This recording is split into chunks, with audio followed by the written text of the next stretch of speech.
Kalau yang ini koneksinya udah lancar belum? Ganti HP nih.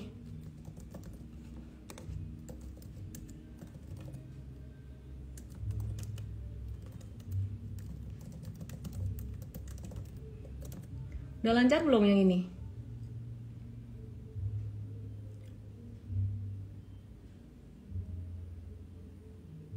Oke, sip, lancar ya. Udah ganti HP ini. Mari kita coba lagi. Aku ulang ya. Aku ulang tadi IHSG-nya. Mau ulang dari IHSG ya, karena tadi putus-putus ya. Ya teman-teman, jadi ini IHSG-nya dia ketahan area support di 6584 dan ini udah sesuai dengan ekspektasi teman-teman. Terus kita ngejagain banget angka 6584 ini maksimal di 6550 sih sebenarnya. Kalau misalkan breakdown dari 6550 ini tuh support yang sakral banget, semestinya nggak breakdown dari sini. Tapi kalau breakdown dari sini, we have to be very careful here. Untuk IHSG, ini aku tarik sekitaran angka 6500 dan 6550 nih. Sangat kuat sekali supportnya dari tahun 2022. Masa sideways-nya tuh di sini terus ya. Sekitaran 6500-an. Aku boleh tarik beberapa garis di sini. Tapi ini berdekatan, jadi aku buletin aja 6500 dan 6550 gitu. Nah teman-teman, kalau misalkan breakdown dari 6500 gimana? Wah bakalan downtrend banget. Tapi ini kita ngelihat dia turunnya udah lumayan signifikan dari beberapa hari kemarin, malah bagus. Kalau bisa cepat aja, kalau mau turun cepat aja, jadi nggak kelamaan. Terus next week, ini udah oke belum? Masa nge-freeze lagi sih? Aku harus bagaimana dong? Putus nyambung. Sekarang udah nggak? Udah nyambung lagi. Jadi kalau kelihatan muka gini nyambung. Ini pedot-pedot lagi. Saya tak cari wifi lagi. Sabar ya. Mari kita cari wifi yang lain lagi. Telkomsel sudah diisi belum?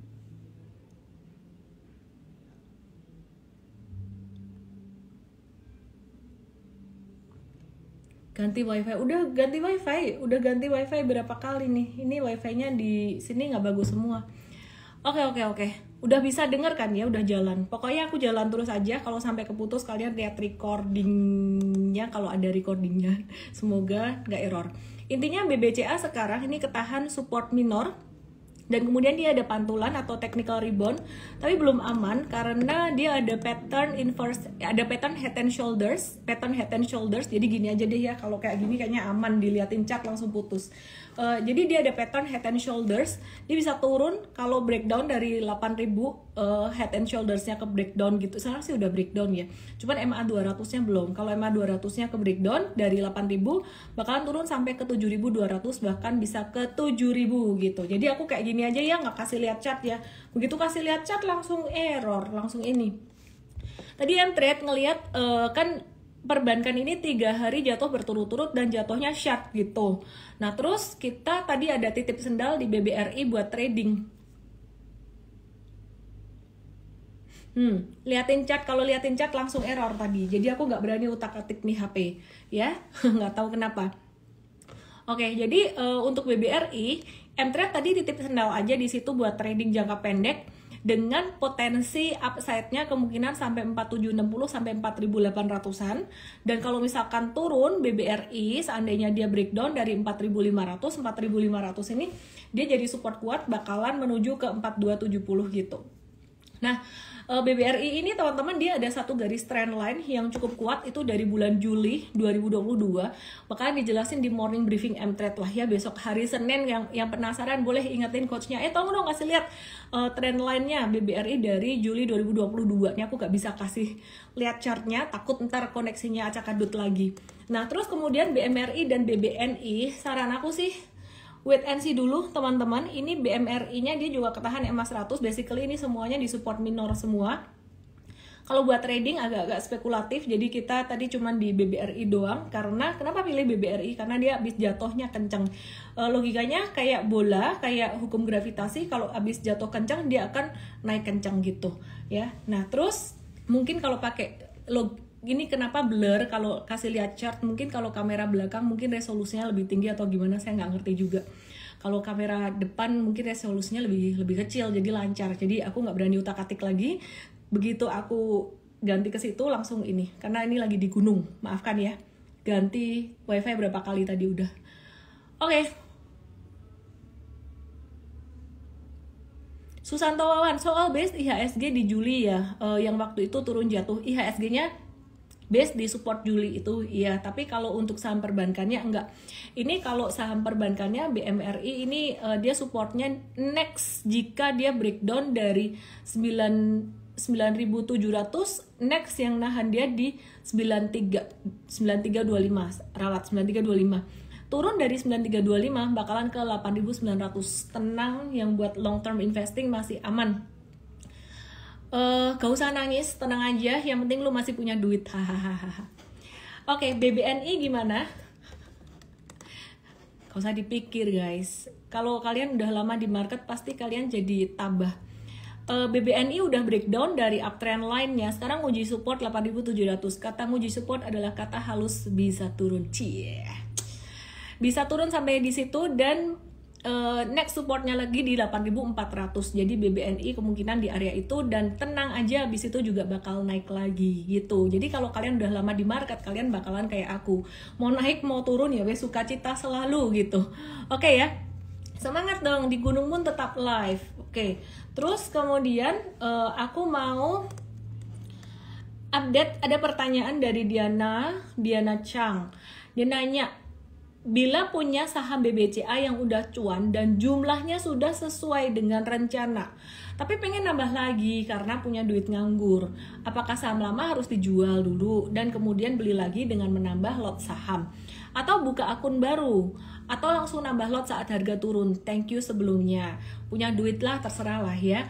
Mau beli lagi silahkan. Kalau harganya deket-deket sama harga kemarin, nggak perlu di rekening yang lain. Tapi kalau harganya beda banget ya, kalau harga dulu tuh cuannya udah jauh banget, kamu boleh buat di rekening yang lain, atau di rekening yang sama tapi dicatetin sendiri gitu, supaya harga average-nya tuh nggak ngaco gitu loh. Ini kata Jordanita Official, tenang aja, semua akan naik pada waktunya dan akan turun pada waktunya. Ros, tolong dibahas, semoga ya, bisa nggak ya ini sama Coach Merlin? Aku bahas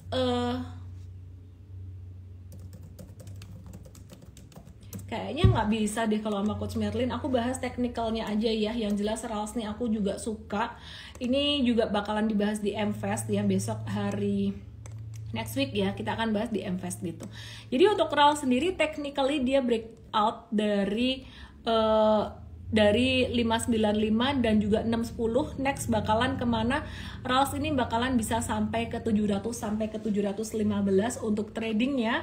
Meskipun nggak langsung di situ, tetap akan ada zigzagnya. Jadi teman-teman, Rals ini buat trading menarik dan juga buat investing juga menarik. Yeay, finally Rals breakout. Nyangkut udah dari tahun kapan gitu ya Pak ya.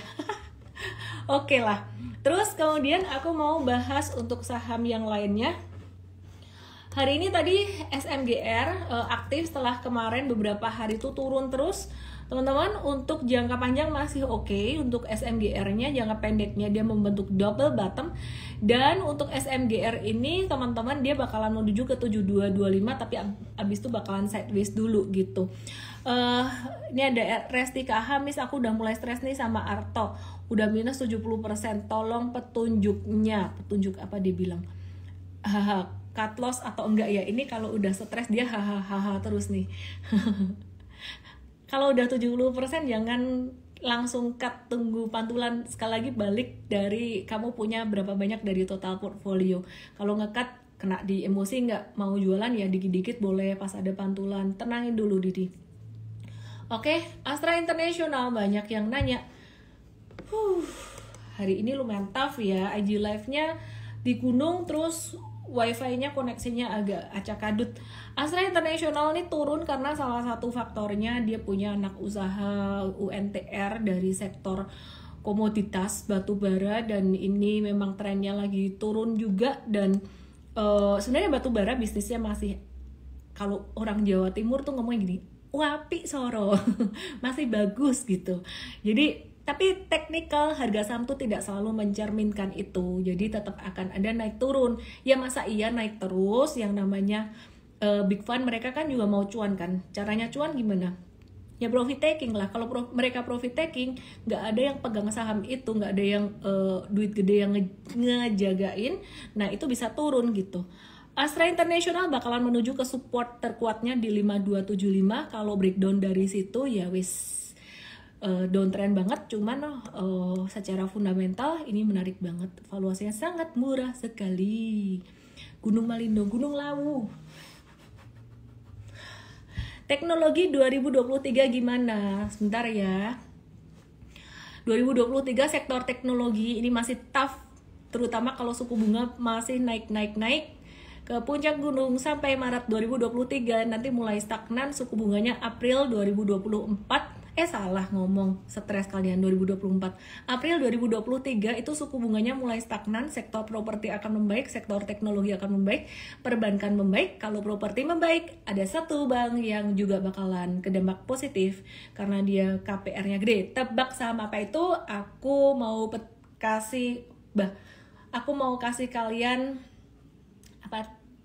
kasih kalian 7 hari M-Trade buat 3 orang yang ngejawab bener. Jadi kalau misalkan propertinya bagus, naik oke, ada satu bank yang dia akan kedampak karena dia menguasai pangsa pasar KPR. Cie, pinter-pinter, cie. Adi BRDN silahkan DM saya. EMT 7 nama email WhatsApp Melisa Choa, PIN Putri, 3 orang yang beruntung. Ngelek wis bola nggak ngerti. Pokoknya aku IG live. Oke lah.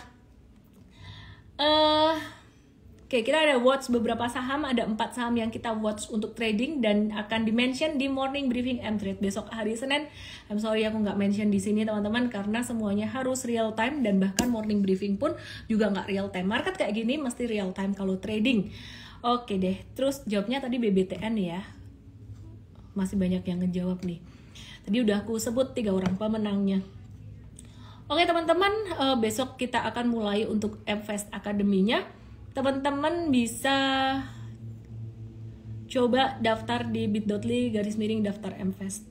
Terus asing hari ini masih net sell 418,15 miliar, kayaknya udah penghabisan nih ya, penghabisan. Di Bank BCA 262,5 miliar, BCA 73 miliar, BRI yang gede 262, TLKM 65,8 miliar, ITMG 34,9 miliar, Adaro 21,9 miliar. Jadi ini asing tuh sepanjang bulan Desember sampai sekarang banyak banget duitnya yang dia punya saham BCA dan lain-lain tuh mereka masih aja profit taking, masih jualan. Tenang. Jualannya udah banyak banget dari bulan Desember kemarin. Aku ngelihat ini nggak akan lama lagi. Dan kalau semakin cepat saham perbankan turun semakin bagus ya, karena pantulannya juga akan oke. Kalau sideways aja itu yang pushing. Cici, aku udah jawab BBTN 3 kali loh, udah dapat M-Trade berkali-kali. Udah pinter nggak salah. Udah cuan banyak tuh kata Dimah. Udah cuan banyak. Terbukti dia resign dari kerjaannya. Dari banker jadi trader, full time trader. Cie. Saya nggak tahu sih untung atau rugi. Semoga untung ya. Buktinya bisa jalan-jalan dia. Oke, tahun lalu saham di Asia itu mengalami outflow asing terbesar sejak tahun 2008. Ya, jadi bursa Asia secara total itu outflow asingnya tuh lumayan gede, sekitaran 57 miliar dolar atau 855 triliun gitu. Dan yang paling banyak di net sell asing itu apa coba? Yang paling banyak di net sell asing tuh ada Taiwan, India, dan Korea. Ya, jadi Taiwan itu 41,6 miliar, kemudian US dollar, kemudian India 15,4 miliar, dan juga Korea 9,6 miliar. Terus di Desember yang paling banyak di net sell itu Taiwan 2,6, Indonesia 1,3 miliar US dollar, dan Korea Selatan 1,3 miliar. Yang membedakan apa? Yang membedakan gini, Taiwan dan Korea, India itu di net sell terus sepanjang tahun, tapi Indonesia tuh cuma di Desember. Artinya Indonesia profit taking ya. Indonesia ini asing profit taking dari Indonesia. Oke, jadi kalau masih akan ada outflow asing ya santai aja Jack, tradingnya santai aja sambil bersiap-siap belajar investasi. Jadi kita mesti ngerti pakai strategi di market itu sesuai dengan cycle. Nah, kalau misalkan marketnya lagi turun kayak gini, kita siap-siap buat investasi jangka panjang mumpung dapat kesempatannya. Nanti kalau udah uptrend, susah tuh mau long term investing, semua sahamnya udah mahal valuasinya. Tinggal trading, tinggal ngehold aja gitu ya. Oke dah.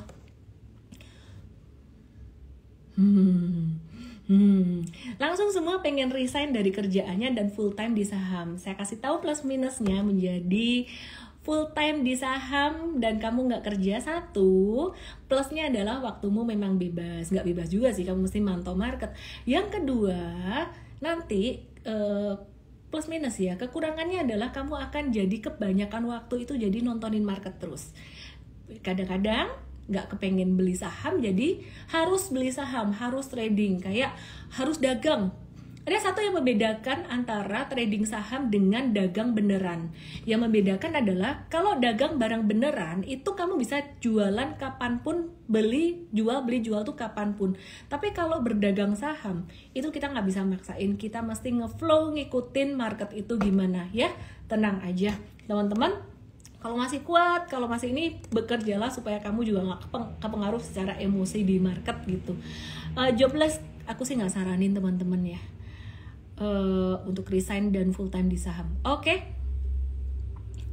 Long term sama day trader. Waduh, day trader beli pagi jual sore. Aku sih nggak saranin itu. Baiklah, tidak semudah itu jadi full time trader. Mudah kok kalau marketnya trennya naik. Oke. Oke. Ada kabar gencatan senjata dari Rusia Ukraina ya, itu cuma 2 hari aja, tapi bakalan jadi langkah kedua negara untuk menyepakati gencatan senjata yang lebih lama. Efek positifnya inflasi bakal terkendali, efek negatifnya komoditi Indonesia bakalan stagnan. Kalau misalkan ada gencatan senjata dan mereka berdamai, cadangan devisa Indonesia di Desember tuh naik ya teman-teman yang takut dengan resesi global di 2023. Indonesia cadangan devisanya tuh malah naik 137,2 miliar US dollar dibandingkan periode yang sebelumnya cuma 134 miliar US dollar gitu. Dan juga kenaikannya tuh dipengaruhi oleh apa? Disebabkan oleh penerimaan pajak dan jasa penarikan pinjaman pemerintah. Jadi pemerintah lagi panen nih duit dari pajak gitu. Oke, jadi itu sangat bagus sekali untuk pemerintah ya.